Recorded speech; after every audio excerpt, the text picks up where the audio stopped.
.text ចឹងថ្ងៃនេះយើងនឹងសិក្សាទៅលើ HTML basic ថាតើ HTML basic ហ្នឹងមានអីគេខ្លះអូខេអញ្ចឹងមុននឹងយើងសិក្សាទៅលើ HTML យើងគួរតែដឹងរឿងមួយចំនួនសិននៅក្នុងHTML ឬក៏នៅក្នុង web development ថាតើយើងត្រូវដឹងរឿងអីគេខ្លះអូខេឥឡូវមុននឹងចាប់ដើមខ្ញុំសូមណែនាំខ្លួនខ្ញុំសិនខ្ញុំចន្ទថាហើយខ្ញុំមាន experience ជា web developer ហ្នឹង2ឆ្នាំហើយអាច contact ទៅតាមលេខទូរស័ព្ទរបស់ខ្ញុំនេះបានតើតើមួយលេខហ្នឹងគឺលេខ Telegram គឺយើងអាច add ឆាតតំណែងតំណងបានហើយជាមួយនឹង email គ្នាយើងអាច contact តាម email បានដែរអូខេអញ្ចឹងមុននឹងយើងនិយាយអំពីថ្នាក់ HTML របស់យើងខ្ញុំណែនាំដល់អ្នកគ្នានៅ web development សិនថាតើ web development ជាស្អីហើយបើសិនជាបងប្អូនចង់ដើរទៅលើវិស័យ web development ពេញលេញតើបងប្អូនត្រូវដើរប្រមាណជំហានប្រមាណដំណាក់កាលអញ្ចឹងជាទូទៅវាមាន3ដំណាក់កាលធំគឺទី1តើតើជាមួយនឹង web front end ឬក៏គេហៅថា web design front end ហ្នឹងអញ្ចឹងបងប្អូនរៀនតើតើជាមួយនឹងការរចនាទៅលើ website កម្រិតដំបូងឬក៏កម្រិតដែលយើងអត់ទាន់ចេះអីសោះដែលយើងរៀនទៅលើ HTML CSS Bootstrap ជា framework របស់វា JavaScript ជា programming language ជា query និងយើងរៀនធ្វើជា project ផ្សេងអាហ្នឹងពេលដែលយើងចាប់ផ្ដើមនៅជំហានដំបូងជំហានទី1ហើយនៅពេលដែលយើងរៀនជំហានទី1ចប់យើងអាចចាប់ផ្ដើមនៅជំហានទី2ក៏បាន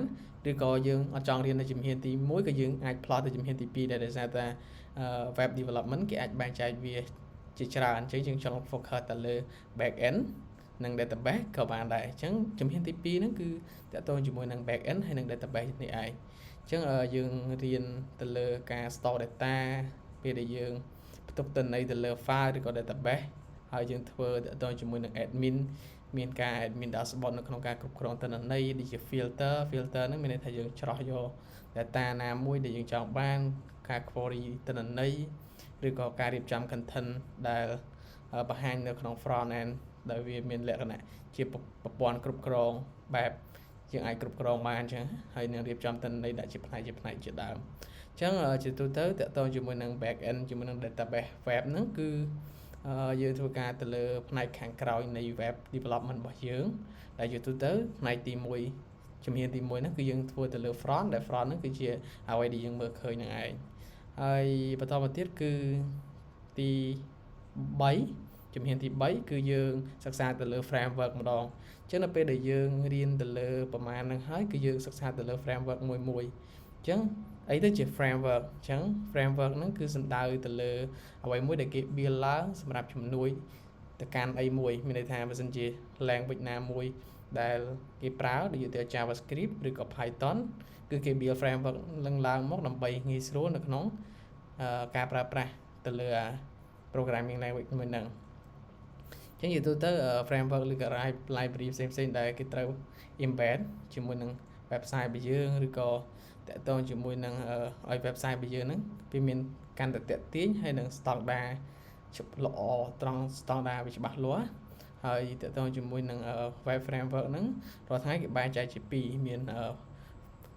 ខាង framework បែបផ្នែក front end ជាមួយនឹង framework ផ្នែក back end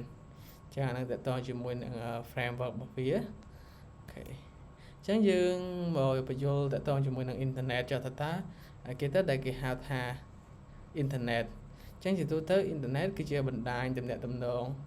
ដែលវាជា node មានន័យថា node ហ្នឹងគឺជាចំណុចមួយ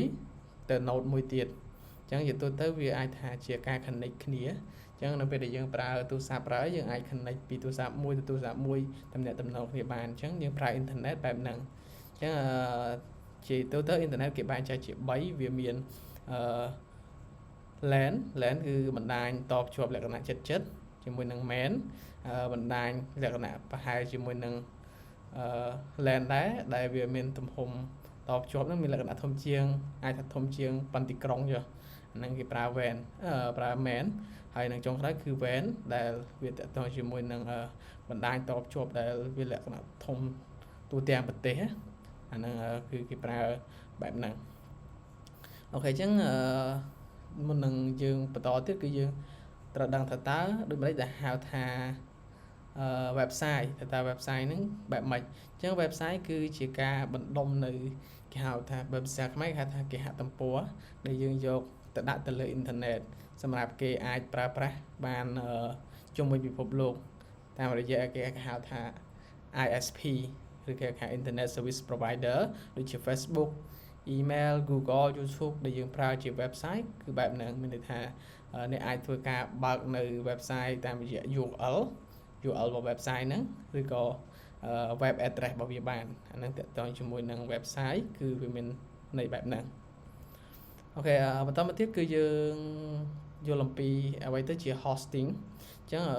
ការ hosting គឺវាមកគឺជាការយើងដឹងហើយថាតើយើងធ្វើ website ជាទូទៅយើងធ្វើនៅក្នុង computer របស់យើងទេអញ្ចឹងដើម្បីដាក់ឲ្យគេប្រើប្រាស់បានជា global យើងត្រូវ hosting នៅ project របស់យើងហ្នឹងឲ្យគេប្រើបានអញ្ចឹងជាទូទៅ website របស់យើងគឺវាដំណើរការនៅលើ internet តែម្ដងពេលដែលយើង hosting ហើយអញ្ចឹងយើងអាច hosting យើងអាចផ្ទុកព័ត៌មានដែលដំណើរការ website ដូចជា document ឬក៏ image ឬក៏ source ឬក៏អីមួយដែលយើងចង់ផ្ទុកគឺអាចផ្ទុកបាននៅក្នុងserver អញ្ចឹង server យើងអាចនឹងទៅស្វែងយល់ពីមុខទៀតអូខេអញ្ចឹងតើតើ server គឺជាកន្លែងមួយដែលគេធ្វើឡើងសម្រាប់ store នៅ data មួយចំនួនរាប់លាន data តើតើជាមួយនឹង data អ្វីមួយឥឡូវហ្នឹងយើងល្បីខាង AI អញ្ចឹង AI ក៏វា store នៅទាំងអស់ហ្នឹងគឺនៅក្នុង server ដែរអញ្ចឹងជាទូទៅ server វាមានលក្ខណៈបែបហ្នឹងជាឃើញមានតើតើជាមួយនឹងកន្លែងបែបហ្នឹងហើយវាមាននៅ slot សម្រាប់ store នៅ data របស់យើងអូខេអញ្ចឹងមុននឹងយើងដល់ទៅមុខទៀតគឺយើងត្រូវយល់ថាតើអ្វីទៅគឺជា domain អញ្ចឹង domain គឺ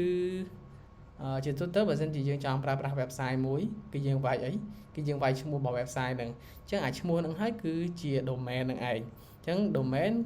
គឺជាឈ្មោះ address ឬក៏ URL របស់ website របស់យើងហ្នឹងឯងហើយវាជាតម្រូវការយ៉ាងចាំបាច់សម្រាប់គេហទំព័រដែលយើងបានបង្កើតដើម្បី access ចូលទៅកាន់ internet បានអញ្ចឹងជាទូទៅwebsite របស់យើងបើសិនជាយើង hosting នៅក្នុង server វាបានជា IP ជាលេខ192ចឹងទៅចុចបានទៅប៉ុន្តែជាទូទៅ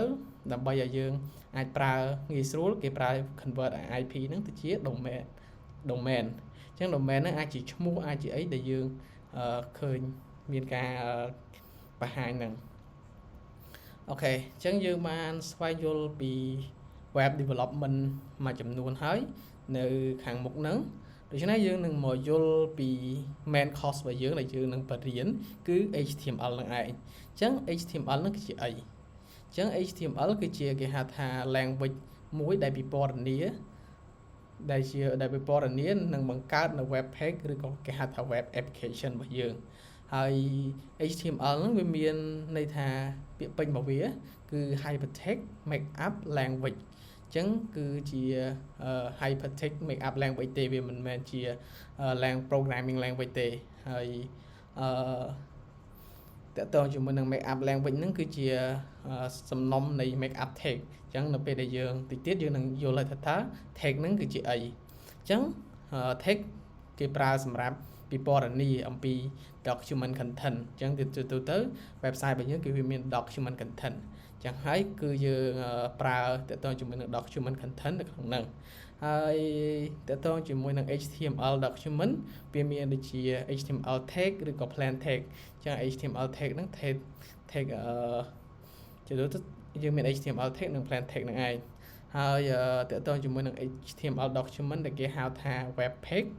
មានន័យថា HTML document ហ្នឹងត្រូវបានគេហៅថា